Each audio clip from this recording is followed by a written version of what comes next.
स्वाहा तत्सवितुर्वरेण्यं भर्गो देवस्य धीमहि धियो यो नः प्रचोदयात्। बर्हापीडं नटवरवपुः कर्णयोर्कर्णिकारं बिभ्रदवासः कनककपिशं वैजयन्तीं च मालां रन्ध्राणवेणुर्धरसुधया पूरयन् गोपवृन्दैः वृन्दारण्यं स्वपदरमणं प्राविशत गीतकीर्तिं। वन्दे राधापदाम्भोजं ब्रह्मादिसुरवन्दितं यत्कीर्तिं कीर्तनेनैव पुनाति भुवनत्रयम्।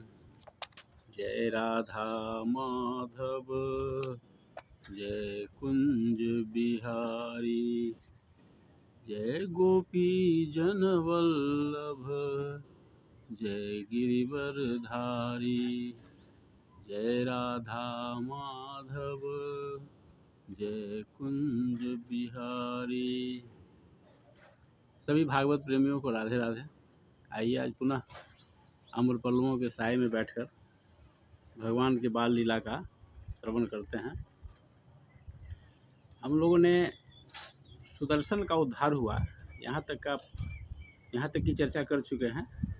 आगे शंखचूड़ नामक एक यक्ष था जो कुबेर का दास था, अनुचर था कुबेर का। एक रात भगवान कृष्ण बलराम वन में विहार करने के लिए आए, साथ में गोपियाँ भी थी। उस समय सभी आनंद मना रहे थे, गीत गा रहे थे, वनों की शोभा देख रहे थे और इस तरह से पूरे भाव में थे।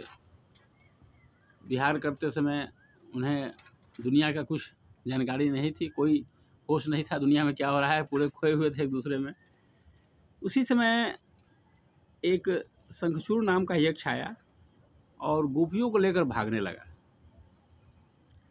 अब देखिए, उस ज़माने में भी इस तरह की घटनाएं होती रहती थी।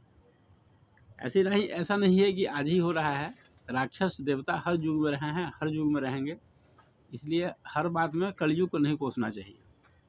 हाँ, अपने में उन तत्वों से लड़ने का सामर्थ्य उत्पन्न करना चाहिए। तो गोपियों को जब लेकर भागा तो गोपियाँ रोने लगी और उन्होंने कृष्ण कृष्ण पुकारा। भगवान कृष्ण उसके पीछे दौड़े और उसका उद्धार किया, मतलब उसे मारा। भगवान किसी को मारते नहीं, उद्धार करते हैं।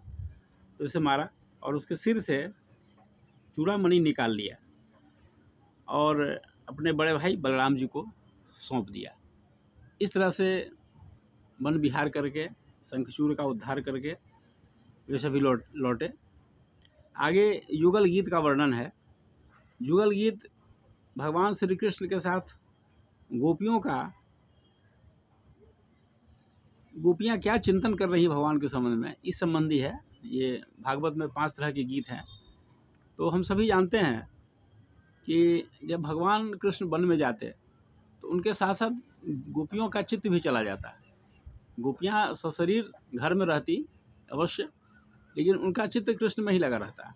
और भगवान श्री कृष्ण के सौंदर्य का वर्णन, उनका चाल ढाल, उन्होंने जो लीलाएं की उसकी चर्चा आपस में करती और यही करके उनका दिन बीतता। देखिए ये कितनी बड़ी बात है। क्या हम लोग ऐसा नहीं कर सकते हैं? और इतना मुश्किल से दिन बिताती इस घड़ी में कि कृष्ण कब लौटेंगे वन से, बालकों के साथ, अपने बाल सखाओं के साथ कब लौटेंगे। पूरा दिन उनका कृष्ण के चिंतन में गुजरता है। घर का काम भी करती लेकिन चित्त कृष्ण के पास ही रहता है। बस यही तो है, यही तो भक्ति योग है। हम लोग इस मार्ग पर चलें और इस चीज़ का महत्व समझें। घर का, परिवार का, समाज का सब काम करते हुए भी अपने चित्त को भगवान में ही रखें, चित्त को भगवान से ही जोड़ के रखें। इसी संबंध में युगल गीत है। तो दिन भर उनका चिंतन इसी में चलता रहता। भगवान कृष्ण का स्वरूप लीला चिंतन करती रहती और करते करते वे सब कृष्णमयी हो गई। जैसा चिंतन कीजिएगा वैसा ही बन जाइएगा। ये एक प्रकार का साइकोलॉजी भी है। कीट भृंग के बारे में आपने सुना होगा। भृंग जो है वो कीट को पकड़ के लाता है और उसे बंद कर देता है और उसके सामने वो आवाज़ करता रहता है और उस आवाज़ में कीट इतना तन्मय हो जाता है कि उसका स्वरूप बदल जाता है। वह बिल्कुल भृंग के जैसा बन जाता है। ये बहुत बड़ी बात है। तो जैसा चिंतन कीजिएगा, चित्त जहाँ लगी रहेगी, वैसा ही परिवर्तन मन में ही नहीं, शरीर में भी परिवर्तन हो जाता है। ऐसा मनोवैज्ञानिकों ने भी इस बात को स्वीकार किया है। इसी तरह से इस कलयुग में भी जो मीराबाई थी, वे कृष्ण का चिंतन करते करते उनका शरीर ऐसा बन गया कि कृष्ण के विग्रह में समा गई। भले ये किसी को झूठा लगता होगा, लेकिन ये सब सच्ची घटनाएं हैं। लोग प्रयोग नहीं करते हैं। हम लोग का तो विज्ञान बस केवल विनाश का एक कारण बना हुआ है। इस विषय पर तो विज्ञान जरा अपना शोध करे कि चिंतन से शरीर में कैसे परिवर्तन हो जाता है। ये हमारे ऋषियों को मालूम था। तो यही है जुगल गीत। इसके लिए भागवत में एक बड़ा बढ़िया शब्द आया है, तन मनस्का महोदया। वे महोदया गोपियाँ तन मनस्का, अपना मन श्री कृष्ण को दे दी थी और उसी रूप में वह भावित रहती थी। बड़ा ही सुंदर शब्द है यह, तन मनस्का महोदया। उन्होंने अपना मन भगवान को दे दिया था। बहुत सा शब्द है गोपियों के बारे में, कृष्ण गृहीत मानता ऐसा करके भी है कि उनके पास मन नहीं था, केवल शरीर था अपना। तो ये जुगल गीत है, इसका वर्णन आया है। ये 24 पदों में है। इसका पाठ अवश्य करना चाहिए। भगवान से प्रेम उत्पन्न होता है। और ये भागवत का बड़ा ही खास 5 गीतों में एक है। हमने गोपिका गीत की चर्चा की है, आगे भी अन्य गीतों की चर्चा करेंगे। और आप सबसे निवेदन के साथ कि इस भागवत को नई पीढ़ी को ले जाइए, नहीं तो नई पीढ़ी को बर्बादी से कोई बचा नहीं सकता है। आज नेट के ज़माने में बर्बादी के साधन ज़्यादा हैं, कम नहीं हैं, और आबाद होने के भी साधन बहुत हैं।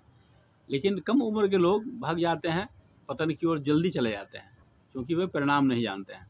इसलिए उनको इन कथाओं का श्रवण कराइए और इसमें जो वैज्ञानिकता है उसको बताइए। आज बच्चे कोटा में या कहीं भी शिक्षण संस्थानों में हमेशा समाचार आता रहता है आत्महत्या करने की। तो उन बच्चों को अभिभावक ही बता सकते हैं, गीता पढ़ाकर, भागवत पढ़ाकर, इसके पीछे जो वैज्ञानिक संदेश है वह सुना करके आत्महत्या की प्रवृत्ति को रोका जा सकता है।